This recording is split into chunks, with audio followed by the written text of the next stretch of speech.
ডিম দিয়ে আমরা কখনো খেয়েছেন? যদি খেয়ে না থাকেন তাহলে এই ভিডিওটা আপনার জন্য।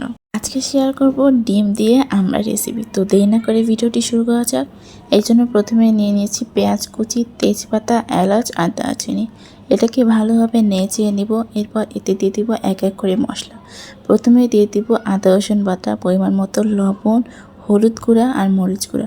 এটাকে ভালোভাবে নেড়ে নিয়ে এরপর দিয়ে দিব এখানে নারকেলের দুধ। অল্প পরিমাণে নারকেলের দুধ দিয়ে দিব। দুধ দেওয়ার শেষে এটাকে একটু ভালোভাবে নেড়ে নিয়ে এটাকে একটু মশলাটা কষিয়ে নিব। মশলাটা যখন হালকা কষানো হয়ে যাবে তারপর এতে দিয়ে দিব পরিমাণ মতো চিনি। চিনি দেওয়াতে রান্নার টেস্টটা বাড়ে। এরপর আরও কিছুক্ষণ মশলাটাকে কষিয়ে নেওয়ার পরে আগে থেকে সিদ্ধ করে রাখা আমড়াটা দিয়ে দিব। আমড়াগুলো সব দেওয়া শেষে মশলাগুলোর সাথে আমড়াটাকে ভালো করে নেড়ে নিব। নেড়ে নেওয়া শেষে যেই বাকি দুধগুলো ছিল নারকেলের সেগুলো দিয়ে দিব।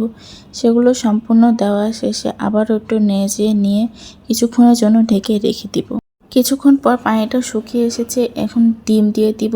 আপনারা চাইলে ঝোলও রাখতে পারেন, আবার মাখা মাখাও করতে পারেন। আমি যেহেতু এখানে মাখা মাখা করব তাই ঝোলটাকে একবারে শুকিয়ে নিয়েছি।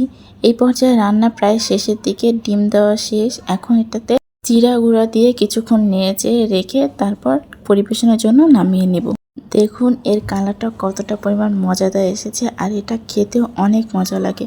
আপনারা যদি আমড়া দিয়ে এরকমভাবে রেসিপি ট্রাই না করে থাকেন তাহলে অবশ্যই ট্রাই করবেন। আপনারাও যদি বাসায় রান্না করেন তাহলে অবশ্যই কমেন্টে জানাবেন। ভিডিওটি ভালো লাগলে লাইক করবেন, শেয়ার করবেন।